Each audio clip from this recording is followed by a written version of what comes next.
Would love to see the nitty-gritty random tasks your clients ask you from start to end. Instead of talking about it, we're just gonna show you. So hit it, Harry. Problems can happen.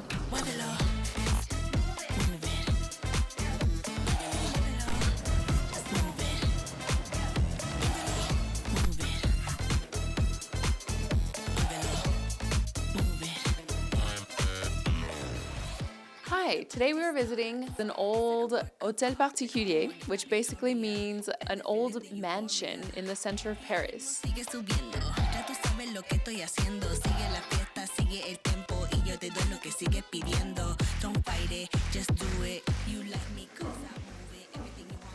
Diana, can you tell me for the garden lights, are these coming on or are they off or on? Off now? We should change all of them at the same time. That one, it looks like, has already been changed with the similar light bulb. Oh, yeah. Oh, I think we're gonna need a wrench. Bonjour. Ça va? Ça va et toi? The spotlight's not, or the reading light isn't working for some reason. And we're getting a test to make sure if it's just the light bulb or if it's something more complicated that needs to be replaced. Maybe let's check each of the lights too, just in case.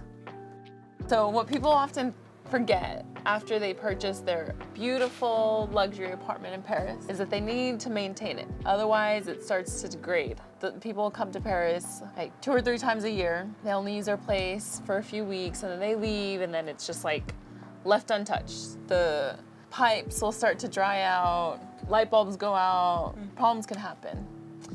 Taking photos we can explain to the client afterwards, because since I'm not an electrician, I'm not sure all the ins and outs, so I try to explain it to the client if they're not in town. Or we have to take what our partners, the electricians, the plumbers are telling us, and then we have to translate that oftentimes in English to our clients who are living abroad. They're like us, they're just regular people. They're not experts in like lighting, so it's just a matter of us letting them know what the problem is and communicating to them very clearly, what the solution would be that would then justify the cost for them having to get that repaired. So we're always trying to be very communicative and transparent with our clients, like this is the issue. And I don't know, I doubt these light bulbs go to anything above.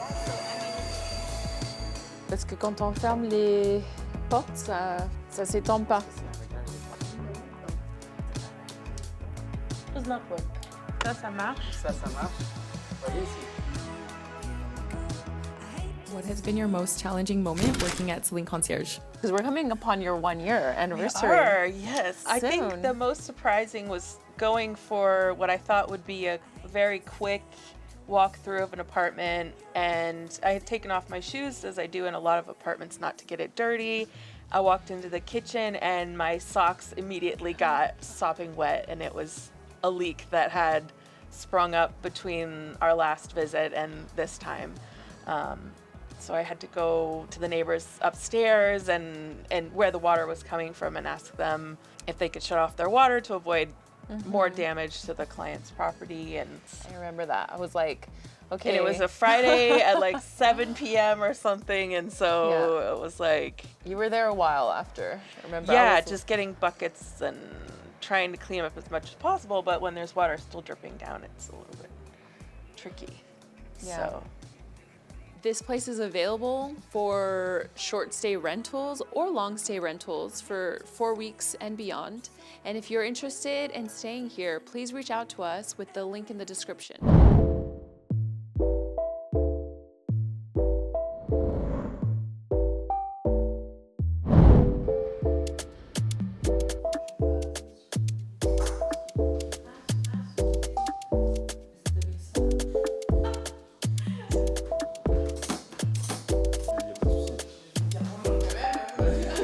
So suddenly realized that she's going on holiday and has emailed us a lot.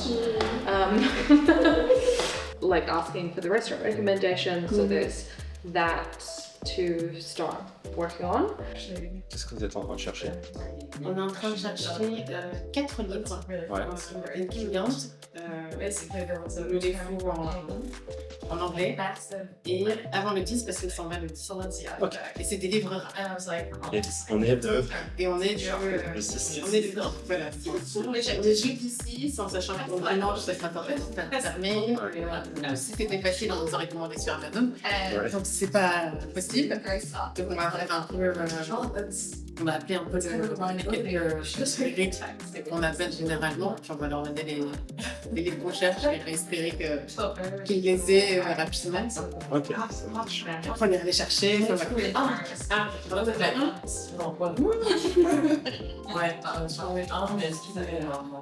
Like when you meet the client, you might be able to. It's like hard. Is it more because casual? It's more casual. It's like the 11th. Like you're going into like the first stop is at a bakery, and you go into the kitchen or the patisserie where they make the dough. And then we went to like Ducasse chocolate, like really great locations, and like finish at Marché d'Alic in the 12th. But you know, like the 11th, 12th, I mean, I live in these neighborhoods, like it's no problem to me, but they're a little bit more, like not as kind of clean and like a bit more lively, more people around, more trash, like it's like, I don't know, the location, I don't know, like, you know what I mean? Like it's like, The trashy Parisian streets, you know. But we did go down, what's the old the clubbing street that you would go to, like I never actually, yeah, we went down there, like in the daytime, you know? Yeah. But, so, like. Where the trash was? There wasn't, but it just like, I mean, when we were in front of Amadou Ducasse, there was like a very large dogs, Yeah, extra. Okay. you know? Hi, I'm Charlotte. I work in the concierge team here at Céline Concierge in trip planning.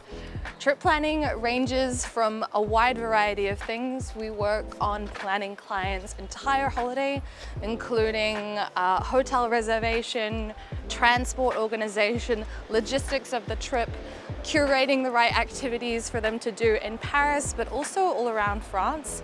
And as well as that, we look into luxury bespoke experiences here in Paris.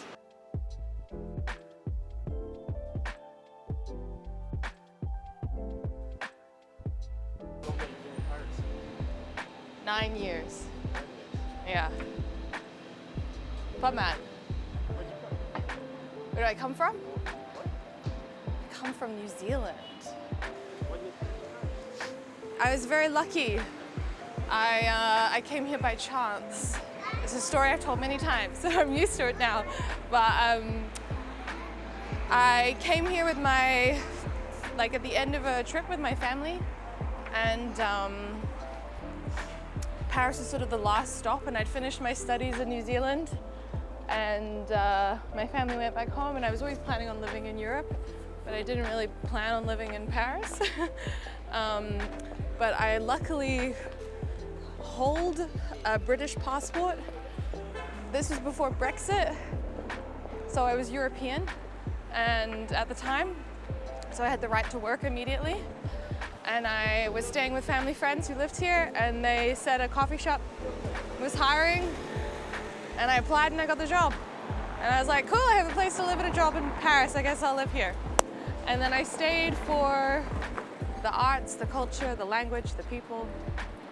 Voila. Hey guys, if you're loving this content, please like and subscribe down below. And now let's get back to the episode.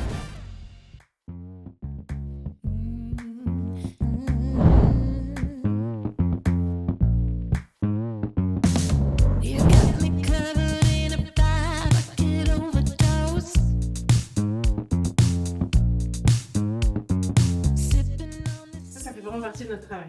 On arrive, on regarde les foyers.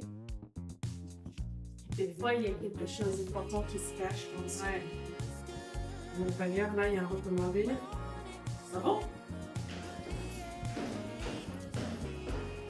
Quand on arrive chez notre client pour faire notre visite mensuelle, donc déjà on arrive, on prend le courrier, donc là comme je viens de faire. On fait le tour de l'appartement, On check les fenêtres, les portes, on tire les chasses, on fait couler l'eau, on regarde qu'il n'y a pas de fuite par exemple, ou de choses un peu, des choses spéciales dans la maison.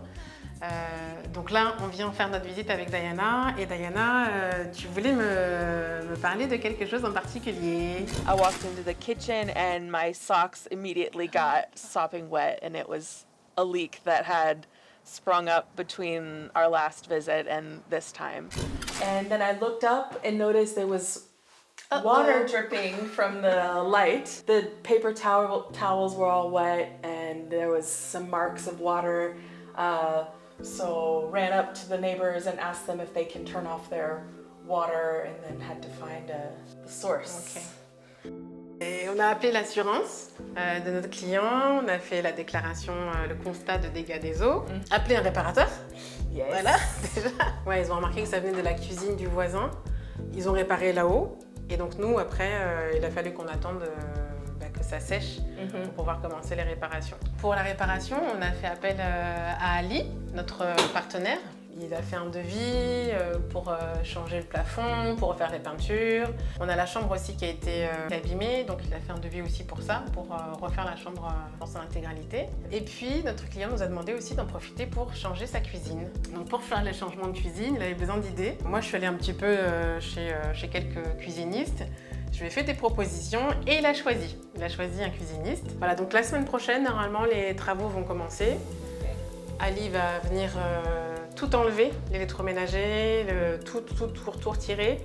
Et ils vont commencer les gros travaux de peinture, de ponçage. On gère tous les travaux du début jusqu'à la fin, vraiment de la remise des clés à notre partenaire jusqu'à la remise de clés à notre client quand il va revenir en septembre. On va passer quand la cuisine sera en cours d'installation pour vérifier que tout est OK, tout correspond au plan du cuisiniste.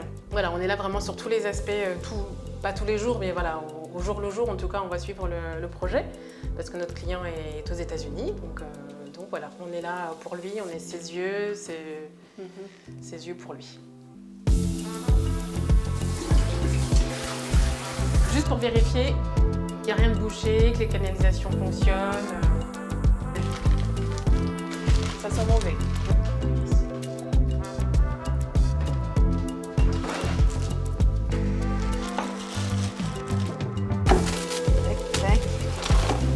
On a tout vidé. C'est ce qu'il m'a dit.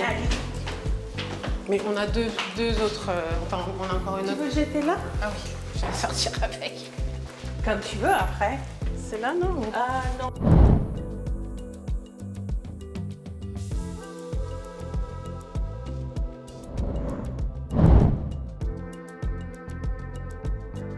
Last week, we asked our community to send us questions about things that they are curious about, life in Paris. So we had quite a few responses. So I'm just gonna give a shout out to some of our Instagram and YouTube subscribers. So thank you guys for participating. We got the question, what are some cool things y'all are already doing for clients for the Olympics? So we are organizing really fun private send cruises. We're organizing private visits of the Galerie Dior through some of our partners who have access. Another really cool thing that we're doing, which is a very exclusive high ticket item, is we are helping clients get a private shopping experience with Hermès. So it's very difficult to get in, but we have a contact who can help some of our clients get in there. Sandwich for lunch, that smells so good. Our goal is to eventually buy an apartment in Paris as a second home. We love visiting and staying in the 7th and the 6th, especially just north of the Luxembourg Gardens. If we focus our search in that area, would we end up regretting purchasing in an area so popular with tourists? Meaning, would we get tired of that area and wish we were somewhere quieter? Maybe in the northern 16th. This is a very subjective question because it really depends what you're looking for when you move to Paris. Are you looking for staying and living in a quiet area? Are you looking for something more dynamic where you do have shops around you? You've got cafes, restaurants open, even late at night, during the weekends. There are quiet areas in each arrondissement, and there are very busy areas in each arrondissement. Look at two things: what kind of neighborhood you see yourself in. If you already love the 6th and the 7th, why not look there? I like the 16th, but it's not, I wouldn't see myself living there personally. We have clients in the 16th, in the 8th, the 7th, the 6th, in the Marais, down south, in the 14th, in the 15th. Honestly, we have clients everywhere. Look for what kind of apartment you see yourself in, and if the apartment is also in the neighborhood that you see yourself in, then do it. Search for all the different criteria that you're looking for, and if you find a wonderful apartment that's in your budget, that's the size that you want, and it's also in the neighborhood that you want, you can't go wrong with the 16th, the 7th, or the 6th. I mean, these are gonna be really beautiful neighborhoods, cleaner than some other parts of Paris. So I hope that's helpful. I hope that is gonna help you make a more intelligent decision. Local neighborhood farmers markets. When and where? Actually, two of my favorites are one that's the flower market on Ile de la Cité. I believe it's every day. That one's a great one to check out because it's right in the center of Paris. It's like a plant and a flower market. And then one of the other ones that I love, I used to live in this neighborhood in the 9th, Square d'Anvers, which happens every Friday afternoon and evening. If you guys want to check out more information on what kind of markets, when and where, we are going to link the URL down in the description for you guys. Check out the website parisjetem.com. Hey, just want to say thank you to everyone who commented in our community and left us questions, whether it was through Instagram or our YouTube channel. They're really nice and we love hearing from everyone. So please continue to leave us comments, any questions about anything that you're curious about Paris. Just don't hesitate. If you guys love this content, please like and subscribe, and we'll see you guys in the next video.